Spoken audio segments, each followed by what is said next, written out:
하나님 아버지 감사합니다. 오늘도 부족하고 연약한 저희들을 부르셔서 연약한 저희들 심령을 통하여 영광 받으시니 감사합니다. 하나님, 오늘 이 시간 우리 사랑하는 성도님들 주님 앞에 받은 은혜에 감사하며 10의 1조를 구분하여 올려드리고 선교와 구제와 장학과 건축과 또 기타 여러 가지 목적들로 주님 앞에 올려드리며 내 삶에 주신 은혜들 감사한 마음으로 하나하나 적어 주님 앞에 감사의 예물로 올려드리고 또한 주일 예물로 주님 앞에 올려드립니다. 하나님, 주님께서 주신 물질이오니 오직 주님 뜻대로 귀하게 쓰임받게 하여 주옵소서. 드리는 모든 손길들을 복되게 하시사 사랑하는 성도님들이 이 땅 가운데 살아가는 동안 물질로 인하여 어려움 당하지 않도록 하나님 도우시고 주님 풍성하게 채우고도 채우셔서 사랑하는 성도님들 귀한 곳에 이 물질을 사용하고도 남음이 있도록 하나님 은혜 위에 은혜를 더하여 주옵소서.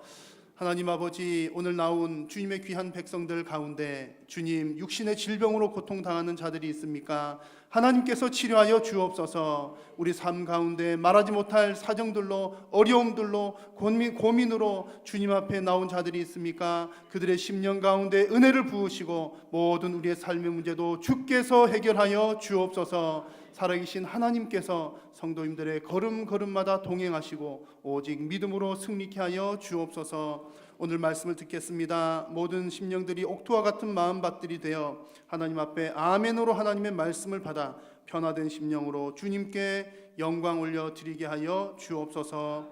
예수님의 이름으로 기도드립니다. 아멘. 할렐루야. 이 시간 또 하나님 말씀 여러분 잘 받으시고 또 변화된 심령으로 우리 하나님 앞에 영광을 올리시기를 바랍니다. 여러분들 혹시 여러분 지금까지 살아오시면서 여러분 인생 가운데 가장 영광스러운 순간이 있다면 언제이십니까? 아마 여러분 지금까지 살아오시면서 금메달 하나 정도는 다 받아보셨죠? 아니, 은메달이라도 받아보셨던가요? 아마 지금 최근에 우리 그 동계올림픽 지났지 않습니까? 어느 순간이 가장 영광스러울까 해보면 딱 떠오르는 장면이 그런 어떤 올림픽에서 메달을 들고 이렇게 또 이렇게 깨물어서 확인하는 사진들도 많이 있더라고요. 그래서 이제 그런 자리가 온 국민들로부터 찬사를 받는 자리니까 참 영광스러운 자리가 아닐까 이렇게 생각할 수 있겠습니다. 저는 동계 스포츠를 잘 몰라서 전혀 관심이 없었는데 지난 동계올림픽 때는 또 워낙 너무 유명한 그 팀이 있더라고요. 영미야 영미야 부르는데 아니 도대체 왜 무슨 스포츠를 하는데 영미를 그렇게 부르나 싶어서 이제 이게 웬일인가 하고 봤더니 이 경기 이름이 컬링이라고 하는 경기이고 또 한번 봤더니 생각보다 재미가 있더라고요. 제가 볼 때는 어릴 적에 했던 구슬치기 같은 것을 얼음 위에서 하는 구슬치기 같은 건데 아주 참 재미있었던 것 같습니다. 영미가 온 국민에 아주 참 그게 되었죠. 그래서 각 집집마다 이런 일들 많이 했다고 그러는데 우리 그 앞에 있는 태희 어린이도 그러고 아기들 있는 집에서 아마 전부 다 영미 부르면서 청소기 굴리고 뭐 이렇게 했다는 소문을 제가 들었습니다. 이 컬링 대표팀이 비록 은메달에 그치긴 했습니다만 아마 온 국민들로부터 큰 찬사를 받았기 때문에 영광스러운 팀일 것은 분명합니다. 아마 여러분들도 언젠가 그런 아주 영광스러운 순간들이 한 번씩들은 다 있으셨을 줄로 생각을 합니다. 대부분의 영광스러운 순간을 떠올려 보면 공통점이 있습니다. 모든 영광스러운 순간들은 영광은 그냥 오지 않더라는 거죠. 우리가 볼 때는 뭐 그냥 아이고 저것 좀 했다고 저런 거 봤나 싶지만 그냥 오는 게 아니라는 거죠. 반드시 영광에 앞서서 수고와 고난의 과정들이 분명히 있다는 얘기입니다. 이번 컬링 선수팀도 제가 한번 기사를 찾아봤더니 아니나 다를까 그렇더라고요. 이 고생을 많이 했다는 기사를 봤습니다. 더군다나 컬링은 저도 몰랐던 종목이니까 약간 비인기 종목에 사람들도 잘 모르고 그러다 보니까 이게 뭐 국가대표가 된 이후에도 뭐 협회라든지 여러 곳에서 충분히 지원을 받지 못했다는 그런 기사를 봤습니다. 심지어는 이제 경기가 얼마 남지 않았는데 연습할 장소가 마땅치 않아서 또 어려움을 겪었더라. 그러면서 제가 본 기사에서는 이번 컬링 선수팀들이 거의 자력으로 지금 이 자리까지 올라왔다. 참 수고가 많았다. 그런 기사를 본 적이 있습니다. 어떻든 여러분, 그 영광의 자리에 오르기까지는 반드시 고난과 수고가 반드시 동반이 되는 것이죠.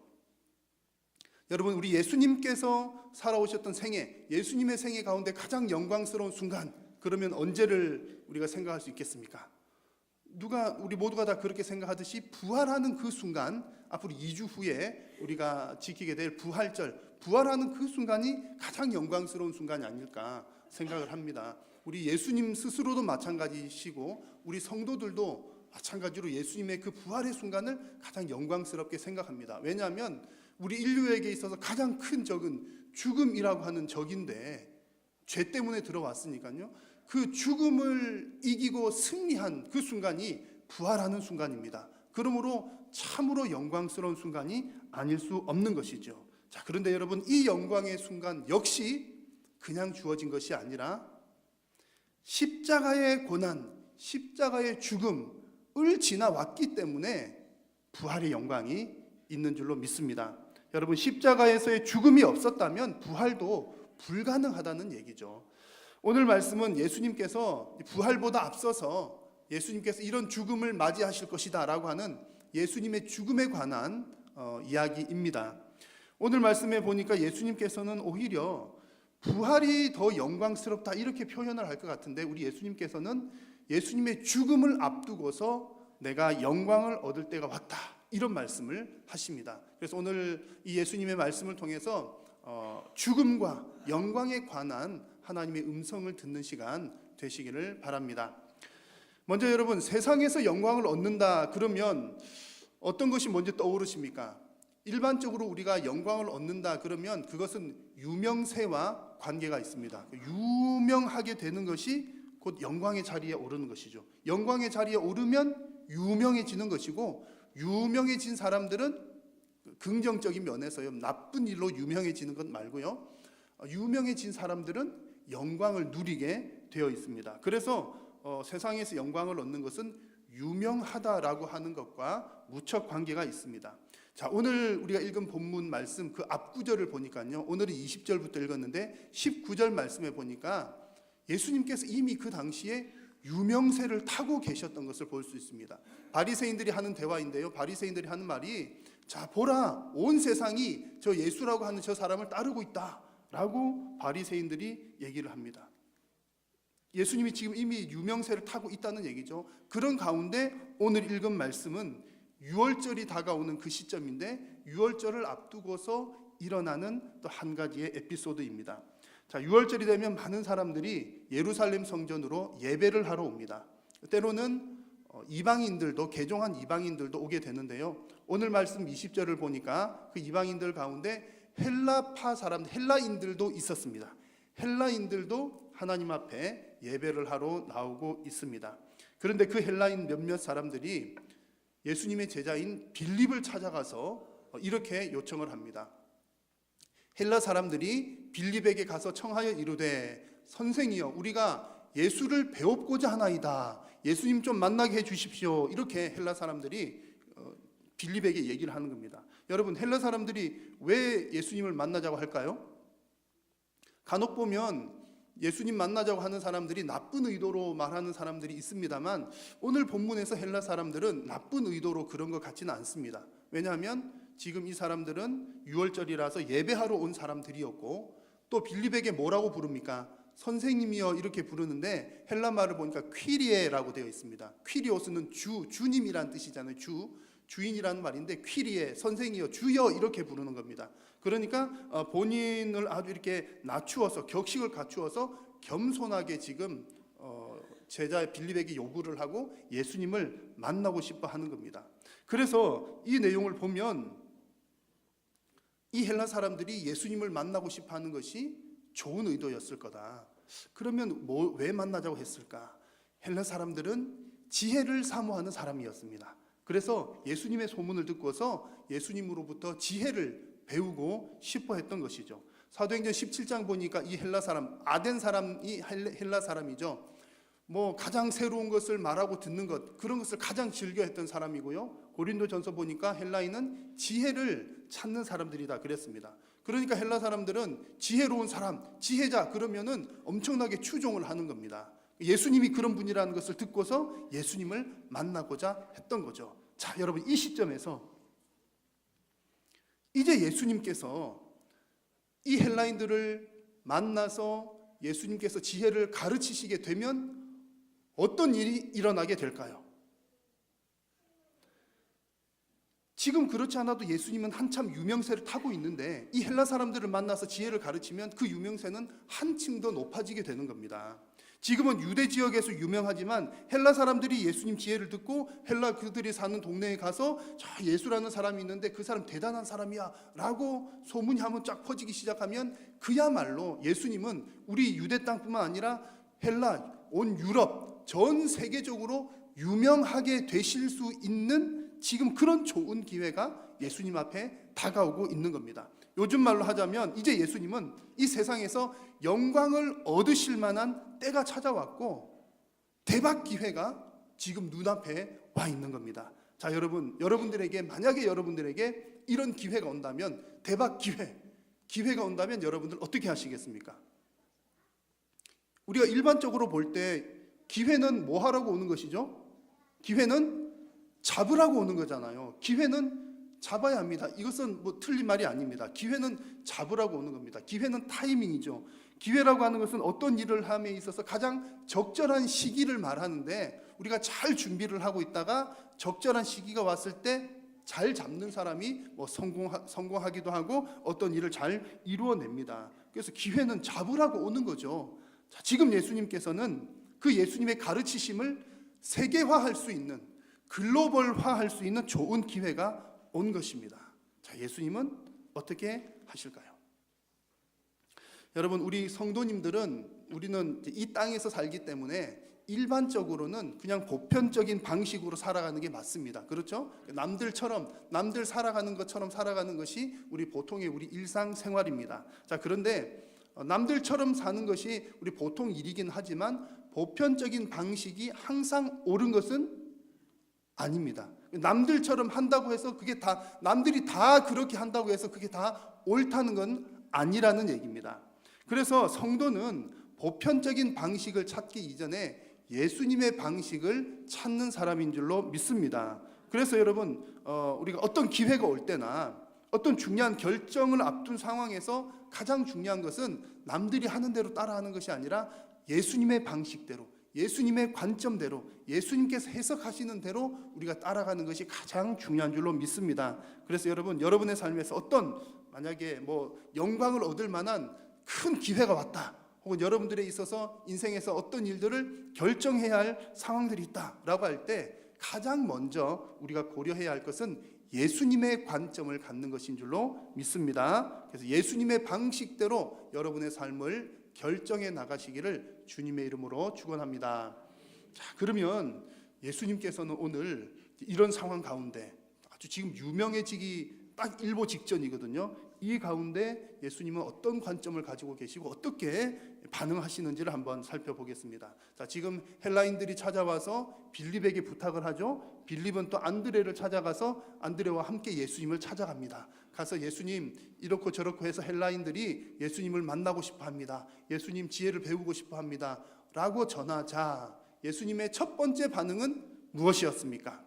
23절에 나오죠. 한번 같이 읽어볼까요? 예수께서 대답하여 이르시되 인자가 영광을 얻을 때가 왔도다. 아멘. 예수님의 첫 번째 반응은 인자가 영광을 얻을 때가 왔도다, 이런 말씀입니다. 여러분, 이 말이 어떻게 들리십니까? 역시 예수님도 기회를 잡으시려고 하는구나, 대박 기회를 놓치지 않으시겠구나, 여러분 그런 느낌이 들지는 않으십니까? 아마 제자들이 예수님의 이 첫 마디를 들었을 때 아마도 그렇게 생각했을 가능성이 높습니다.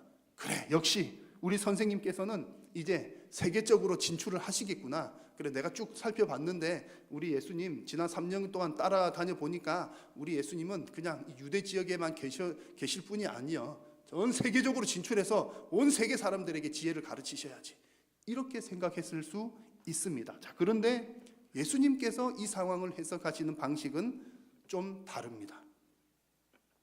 제자들이나 세상 사람들은 어떤 영광을 얻는 것에 대해서 유명세를 타면 영광을 얻게 되겠지라고 생각을 하지만 예수님의 해석은 달랐다는 얘기죠. 예수님은 그 헬라 사람들을 통해서 세계적으로 유명세를 타는 방식이 아니라 예수님께서 원하시는 방식은 한 알의 밀이 땅에 떨어져서 죽는 방식이었습니다.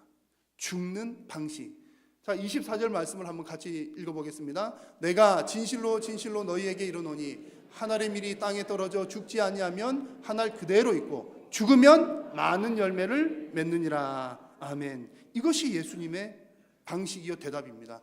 죽으면 많은 열매를 맺는다. 이 대답이 약간 어색하기도 합니다. 헬라 사람들이 묻는 물음에 대한 대답도 아니고요. 또 영광을 얻는다 하셔놓고서 영광을 얻는 것과 죽는다는 것은 전혀 다른 얘기처럼 보이는데 예수님은 죽는다.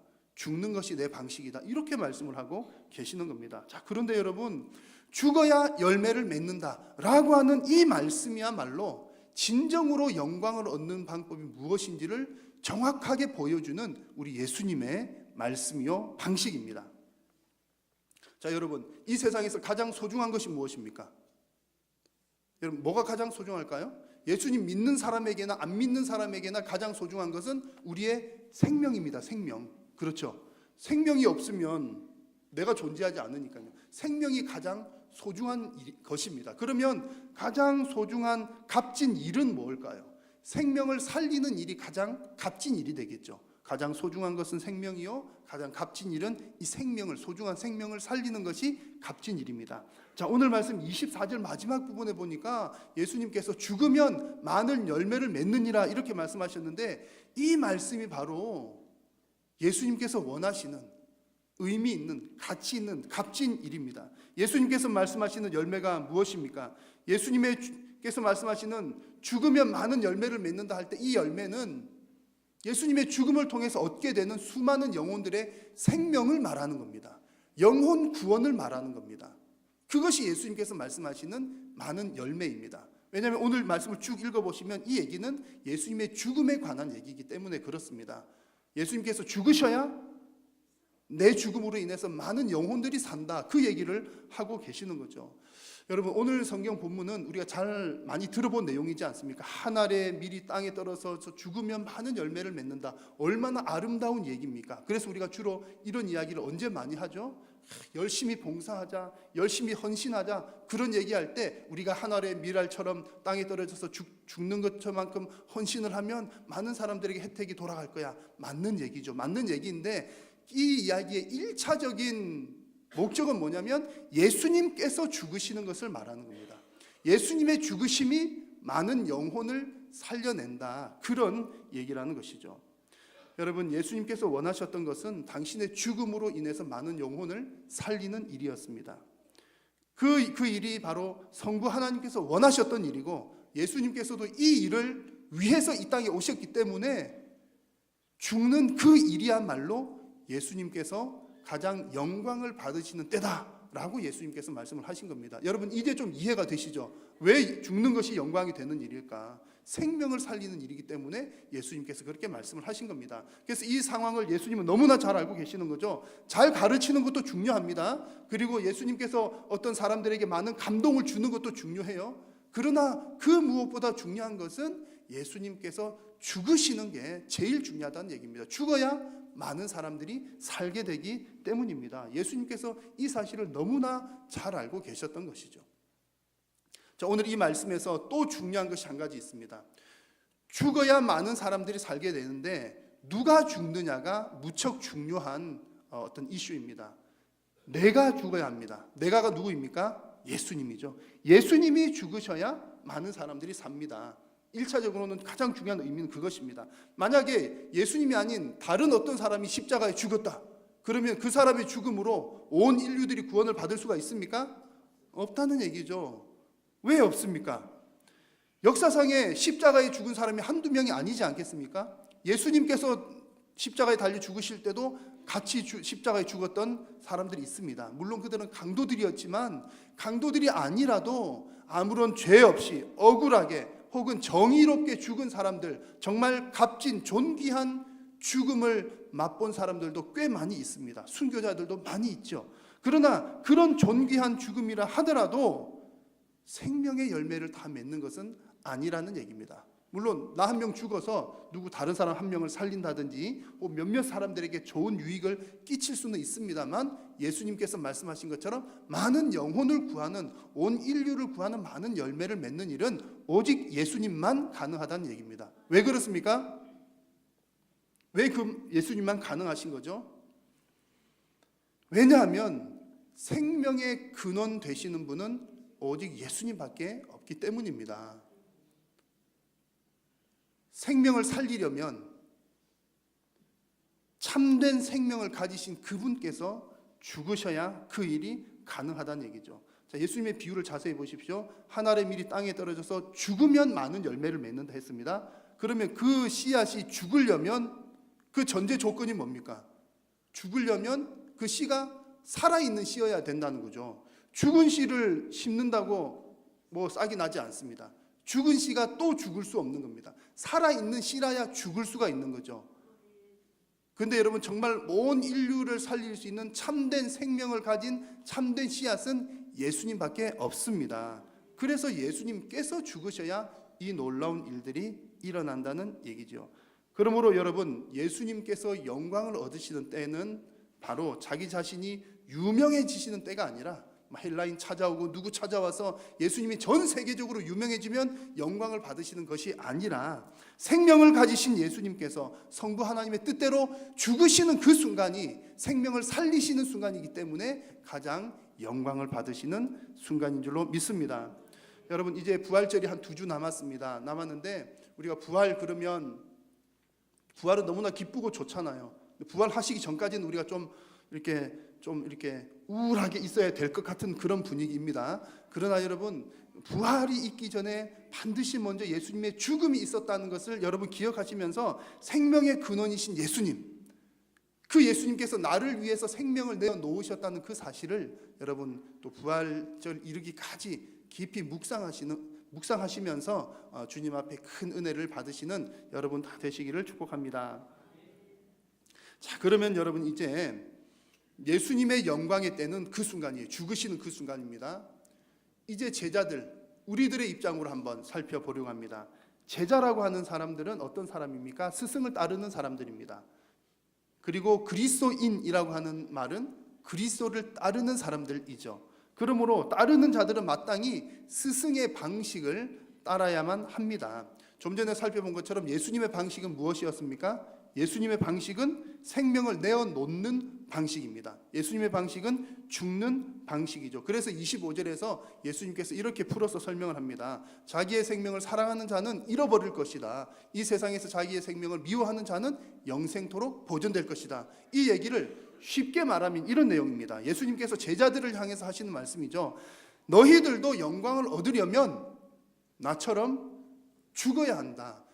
생명을 아끼지 말고 생명을 버려야 너희들도 영광을 얻게 될 것이다. 그래서 예수님께서 26절 말씀에 너희들은 나를 섬기는 자들은 나를 따라와야 한다. 내가 가는 길대로 내가 죽었던 것처럼 너희들도 따라서 죽어야 한다. 그 말씀을 하고 계신 겁니다. 자, 여러분들은 예수님을 섬기는 분들이십니까? 여러분, 예수님을 섬기고 계십니까? 그렇다면 예수님을 따르시기를 주의 이름으로 부탁드립니다. 여러분, 예수님의 제자이기를 원하십니까? 그렇다면 우리는 마땅히 예수님을 따라야 할 줄로 믿습니다. 예수님을 따라가야죠. 제자이니까, 그리스도인이니까. 자, 그런데 여러분, 언제 어떻게 예수님을 따라가야 합니까? 모든 순간에, 모든 일에 우리는 예수님을 따라야 할 줄로 믿습니다. 여러분, 그렇게 하기를 원하십니까? 아멘 하신 분들 잘 들으십시오. 예수님께서 불 속으로 가시면 여러분 어디로 가시겠습니까? 불 속으로 가야죠. 예수님께서 물 속으로 가시면 물 속으로 가야죠. 아멘이십니까? 안 하시는 분도 몇 분 제가 봤습니다. 근데 여러분, 솔직히 말하면 여러분 그런 때 없으십니까? 저는 예수님의 제자 되기를 원합니다. 성도입니다. 그리스도인입니다. 예수님을 따라가겠습니다. 라고 우리가 말은 하고 마음의 결단은 했는데 막상 예수님께서 불 속으로 가실 때 예수님 이번 한 번만 건너뛸게요. 제가 불을 좀 뜨거운 거 좀 싫어하거든요. 예수님께서 물속으로 가실 때 주님 이번에도 한 번만 건너뛰면 안 될까요? 제가 수영을 잘 못하거든요. 여러분, 이런 모습은 우리 참된 그리스도인의 모습, 제자의 모습이 아니라는 얘기입니다. 예수님의 제자라면 예수님께서 가신 그 길을 따라가는 자가 제자인 줄로 믿습니다. 오늘 말씀대로 하려면 우리는 무엇을 따라가야 합니까? 죽어야 한다는 얘기죠. 오늘 하나님께서 여러분들에게 주시는 말씀은 죽어야 한다는 것을 말씀합니다. 예수님께서 죽으셨잖아요. 죽으심으로 많은 생명을 살리신 것처럼 교회나 성도 역시 죽어야 합니다. 예수님께서 죽으심으로 영광을 받으신 것처럼 교회나 성도도 죽어야 영광을 받습니다.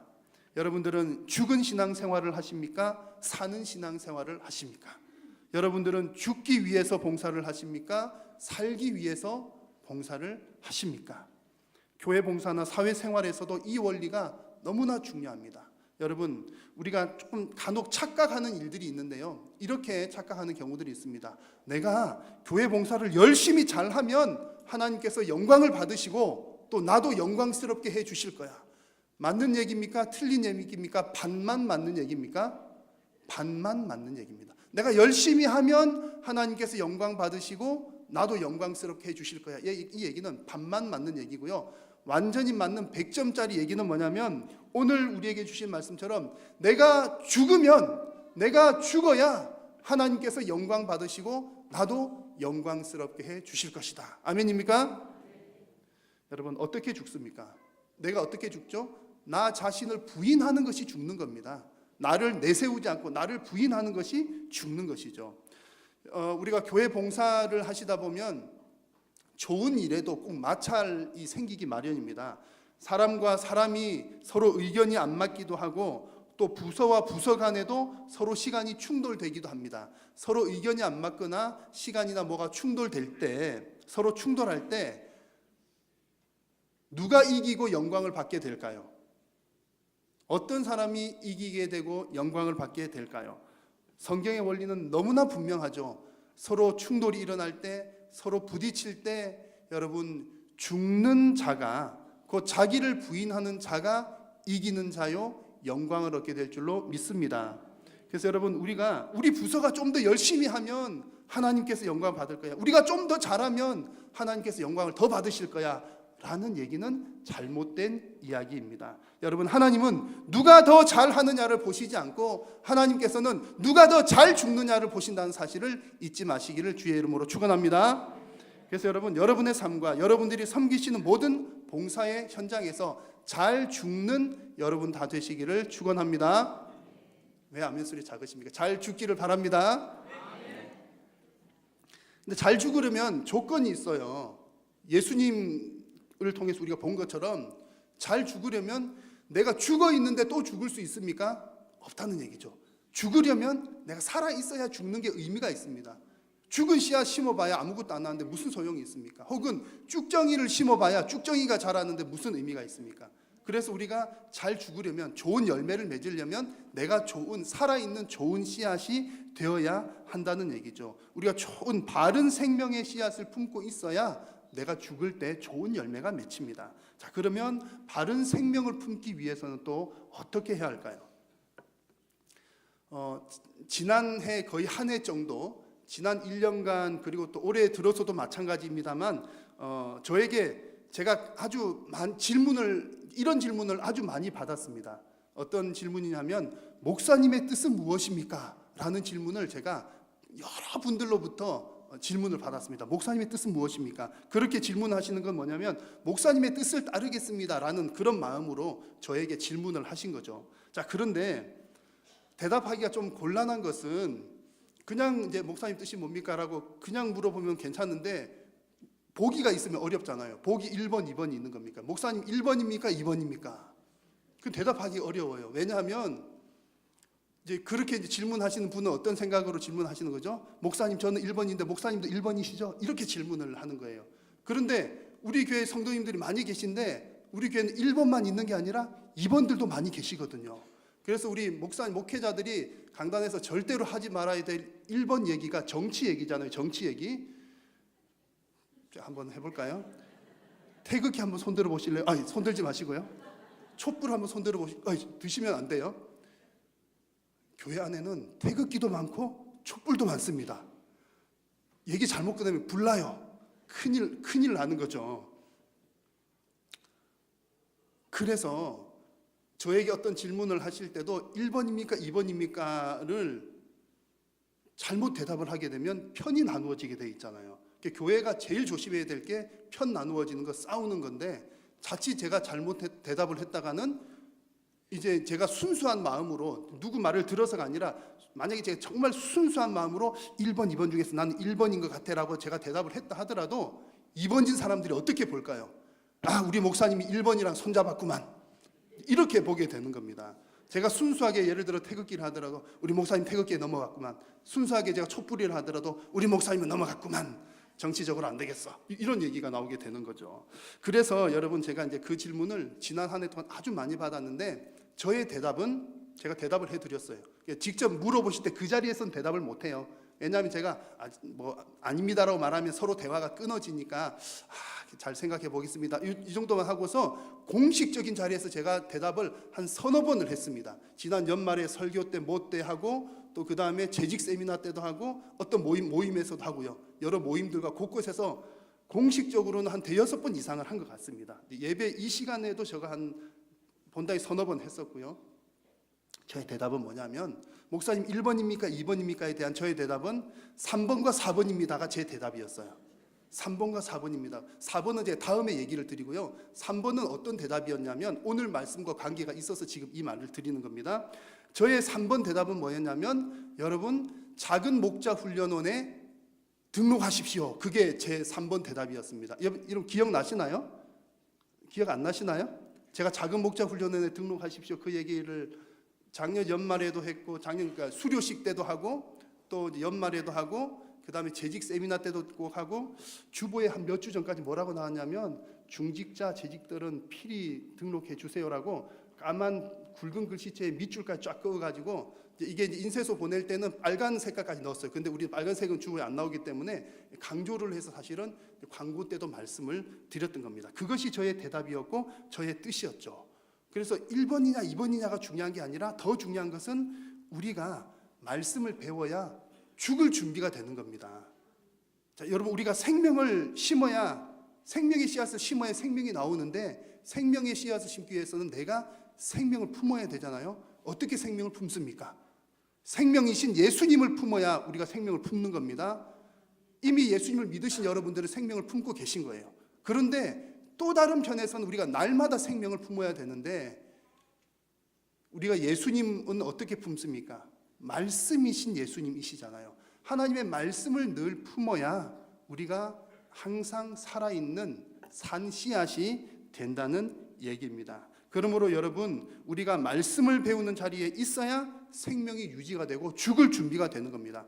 자기를 부인하고 죽을 수 있어야, 죽는 봉사를 해야 하나님께서 그 봉사를 기쁘게 받으시고 우리는 그 중직을 감당을 할 수가 있다는 얘기입니다. 여러분, 내가 죽지 못하면 남을 죽이게 됩니다.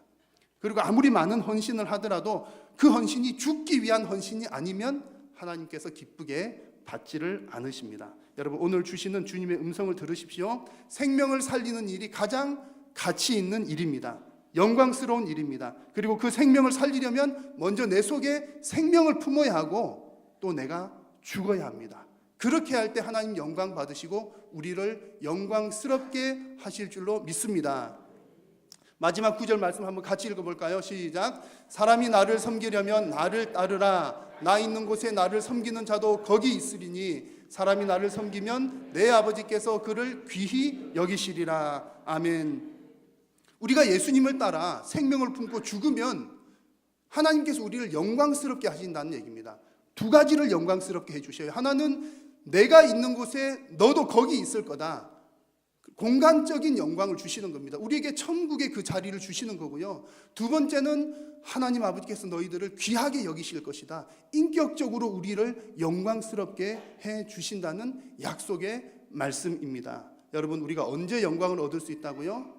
죽을 때, 죽기를 작정할 때 하나님께서 영광스럽게 하실 줄로 믿습니다.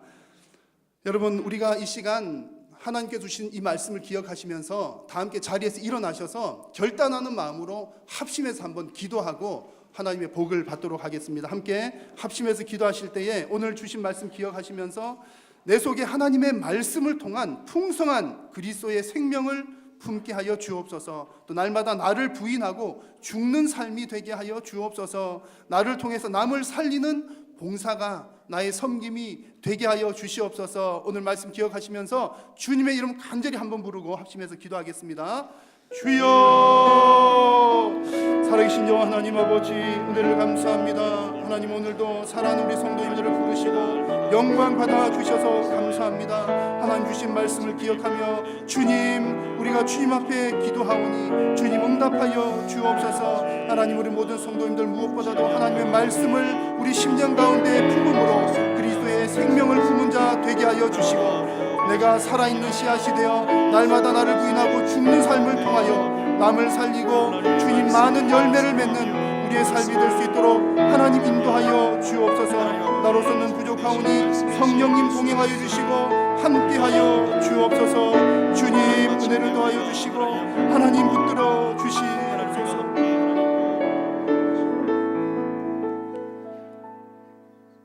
하나님, 오늘 우리에게 귀한 말씀 주신 것 감사합니다.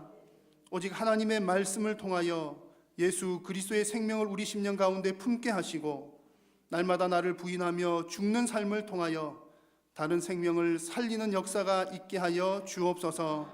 우리가 봉사하고 헌신할 때에 나의 힘으로 감당하는 것이 아니라 오직 주님 주시는 생명의 능력으로 모든 일들을 감당하여 하나님의 나라가 크게 일어나게 하여 주옵소서.